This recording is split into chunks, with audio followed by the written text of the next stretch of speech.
नमस्कार, फाइटर समाचार में आपका स्वागत है। पेश आज 3 जुलाई शाम 7 बजे राजस्थान की खास खबरें।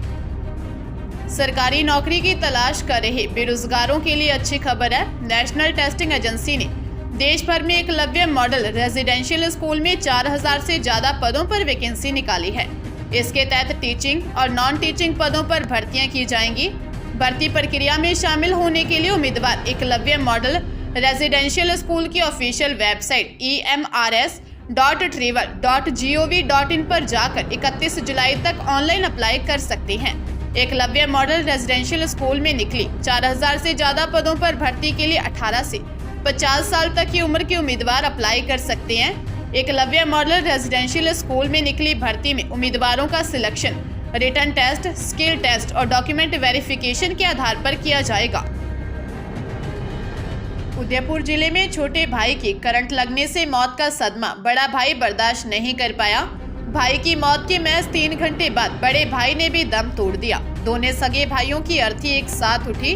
अंतिम संस्कार एक ही चिता पर किया गया। मामला उदयपुर से करीब 45 किलोमीटर दूर लसाड़िया का है। बताया जा रहा है कि लसाड़िया के बेडासोटा गांव निवासी बड़ा भाई 53 वर्षीय हुडा मीणा लंबे समय से अस्थमा से पीड़ित था। छोटे भाई 50 वर्षीय लखमा मीणा की कुएं पर करंट लगने से मौत हो गई। इसकी सूचना हुडा मीणा को मिली। वो इस दुख को सहन नहीं कर पाए। महज 3 घंटे बाद हुडा मीणा ने भी दम तोड़ दिया। दोनों का परिवार कृषि पर निर्भर है। बड़े भाई हुडा मीणा के 3 बेटे और 2 बेटी हैं। छोटे भाई लखमा के 2 बेटे और 2 बेटी हैं। सीकर के धौद इलाके में शादी के नाम पर लाखों रुपए की ठगी का मामला सामने आया है। युवती ने परिवार को झांसे में लेकर उनसे 4,20,000 रुपए ले लिए, लेकिन शादी नहीं की। अब युवती परिवार के लोग रेप के मामले में फंसाने की धमकी दे रही है। धौद निवासी महावीर प्रसाद ने दी रिपोर्ट में बताया कि उनकी सीकर में दुकान है। उनके भाई की पत्नी की 2013 में मौत हो गई, जिसके बाद उन्होंने भाई की शादी के लिए लड़की की तलाश शुरू की। इस दौरान उनके पड़ोसी भगवाना राम के जरिए ज्योति शर्मा से मुलाकात हुई, जिसने कहा कि उसके पति की भी मौत हो गई है। वह महावीर प्रसाद के भाई से शादी कर लेगी। ज्योति ने खर्चे के लिए 4 लाख मांगे, जो महावीर प्रसाद ने दे दिए। 2017 से ज्योति टाल मटोल करती रही। अब ज्योति ने धमकी दी है कि वह उन्हें रेप के मामले में फंसा देगी। पुलिस ने मामला दर्ज कर जाँच शुरू कर दी है। जयपुर में दिन दिहाड़े बदमाशों ने प्रॉपर्टी कारोबारी की हत्या का प्रयास किया। बदमाशों ने उसे 3 गोलियां मारी। वह गंभीर रूप से जख्मी हो गया। बदमाशों ने कारोबारी के ऑफिस में धावा बोला, वहां उसे बंधक बना लिया। 1 करोड़ रुपए की रंगदारी मांगी, उसे टॉर्चर करते रहे। पैसे नहीं मिले तो उसे गोली मार दी। बदमाशों ने ऑफिस में ही उसे बंद कर दिया। नीचे खड़ी उसकी वरना कार भी ले गए। मामला सांगानेर मुख्य बाजार का है। मालपुरा गेट थाना पुलिस ने बताया कि 3 बदमाश गणेश नारायण चौधरी की दुकान में घुसे। बदमाशों के पास 5 पिस्टल थी। एक बदमाश ने अपना नाम हिसार के सुरेश ढंडोरिया बताया और 1 करोड़ की रंगदारी मांगी। बदमाशों ने तुरंत 10 लाख रुपए का इंतजाम करने को कहा। गणेश नारायण ने अपने रिश्तेदार से बात की, पर रुपयों का इंतजाम नहीं हो पाया। इसके बाद तीनों बदमाशों ने गणेश के साथ जमकर मारपीट की और पैर में 3 गोलियां मार दी। पुलिस ने शहर में नाकाबंदी करवाई, पर बदमाश पकड़ में नहीं आए। घटना के बाद पूरे सांगानेर मार्केट में हड़कंप मच गया। फिलहाल पुलिस मामले की जांच कर रही है। सिरोही के आबू रोड में पत्नी और 2 बेटियों के साथ गांव जा रहा एक व्यक्ति अपनी एक बेटी के साथ ट्रेन से नीचे गिर गया। हादसे में पिता पुत्री की मौत हो गई। जानकारी के अनुसार 36 वर्षीय भीमाराम अपनी 30 वर्षीय पत्नी जीवी और 2 जुड़वा बेटियों 5 वर्षीय रंजिता और 5 वर्षीय मोनिका के साथ अपने गांव भैंसावाड़ा तहसील आहोर जालोर जाने के लिए निकला था। आबू रोड रेलवे स्टेशन पर Sabarmati Jodhpur passenger train platform number 1 पर आई। भीमाराम ट्रेन रवाना होने से कुछ मिनट पहले ही स्टेशन पर पहुंचा था। भीमाराम ने बेटी मोनिका और उसकी पत्नी जीवी ने रंजिता को गोद में ले रखा था। भीमाराम बेटी मोनिका को लेकर ट्रेन में चढ़ा तो ट्रेन चल पड़ी। अपनी माँ और बहन को पीछे छूटते देख मोनिका रोते हुए गेट की तरफ दौड़ी। बेटी चलती ट्रेन से नीचे नहीं गिर जाए, इसीलिए भीमाराम अपनी बेटी को पकड़ने के लिए उसके पीछे आया। इस दौरान उसका बैलेंस बिगड़ गया और वह मोनिका के साथ प्लेटफॉर्म और ट्रेन के बीच की जगह में गिर गया, जिससे दोनों की मौत हो गई। 12 कोतवाली पुलिस ने 8 करोड़ की ठगी करने के मामले में 2 आरोपियों को उत्तर प्रदेश से गिरफ्तार किया है। पुलिस जांच में फरियादी ही ठगी का मास्टरमाइंड निकला है।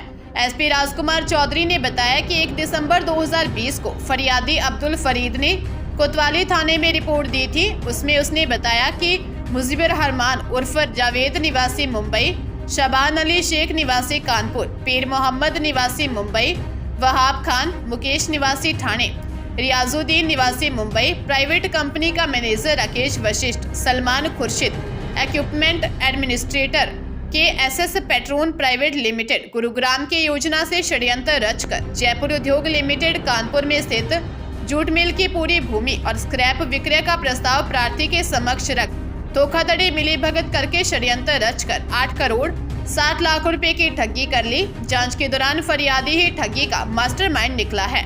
पुलिस ने आरोपी मुजीबर रहमान उर्फ जावेद निवासी मुंबई और शबान अली शेख निवासी कानपुर को यूपी से डिटेन कर पूछताछ के बाद गिरफ्तार किया है।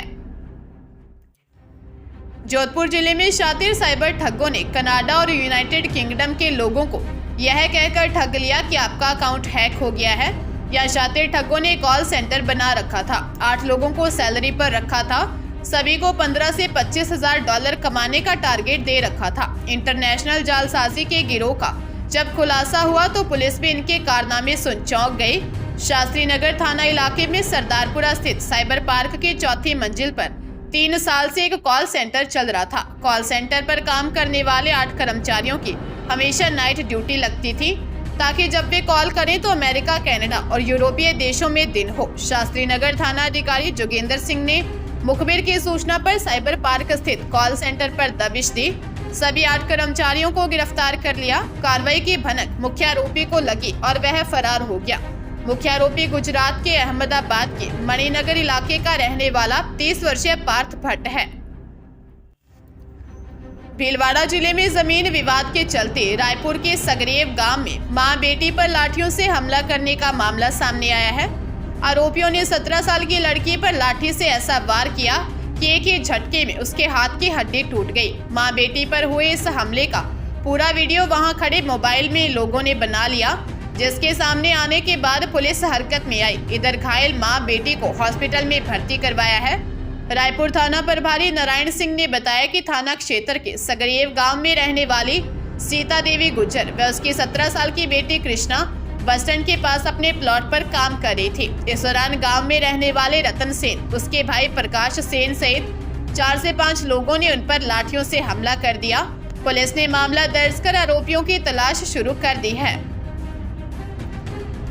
उदयपुर जिले में खुद की पत्नी पर सर्विस रिवॉल्वर से गोली चलाने वाले उदयपुर के टीडी थाने के कांस्टेबल मुकेश सालवी को एसपी ने सस्पेंड कर दिया है। कांस्टेबल के खिलाफ खैरवाड़ा थाने में जानलेवा हमला करने और आर्म्स एक्ट के तहत मुकदमा भी दर्ज कर लिया है। साथ ही एसपी भुवन भूषण यादव ने इस मामले की विभागीय जांच पुलिस उप अधीक्षक शिप्रा राजावत को सौंपी है। इधर डॉक्टर्स की मेडिकल जांच में पता लगा है कि कांस्टेबल ने अपनी पत्नी खुशबू पर 2 बार फायर किए थे, जिसमें एक गोली उसकी पीठ से होकर सीने पर आर पार होकर निकल गई थी, जो जांच में मौके से बरामद कर ली है। दूसरी गोली कंधे पर लगी, लेकिन डॉक्टर को इस गोली के अंदर होने का ठीक से पता नहीं लग पाया है। सीटी स्कैन में भी इसका पता नहीं लगा। घायल पत्नी को इलाज चल रहा है। खुशबू के पिता कोदरलाल सालवी ने बताया कि मेरी बेटी के साथ मेरा दामाद अमानवीय व्यवहार करता था, नशे में बेटी को बुरी तरह मारता था। उन्होंने पुलिस से विनती की है कि आरोपी को जल्द गिरफ्तार किया जाए। कोटा के कुन्हाड़ी इलाके में करंट की चपेट में आने से महिला की मौत हो गई। पुलिस ने बताया कि कुन्हाड़ी के बालिता रोड की रहने वाली 32 वर्षीय राजकंवर मकान की छत पर कपड़े सुखा रही थी। छत पर कपड़े सुखाने के लिए तार बांध रखे हैं। इसी दौरान इन तारों में अचानक करंट आ गया। झटका लगने से राजकंवर बेहोश हो गई। परिजन उसे एमबीएस अस्पताल लेकर पहुंचे, जहां राजकंवर को भर्ती कर इलाज शुरू किया, लेकिन देर रात को इलाज के दौरान उसकी मौत हो गई। राजकंवर के पीहर पक्ष ने भी किसी तरह का कोई शक जाहिर नहीं किया है। फिलहाल पुलिस मामले की जांच कर रही है।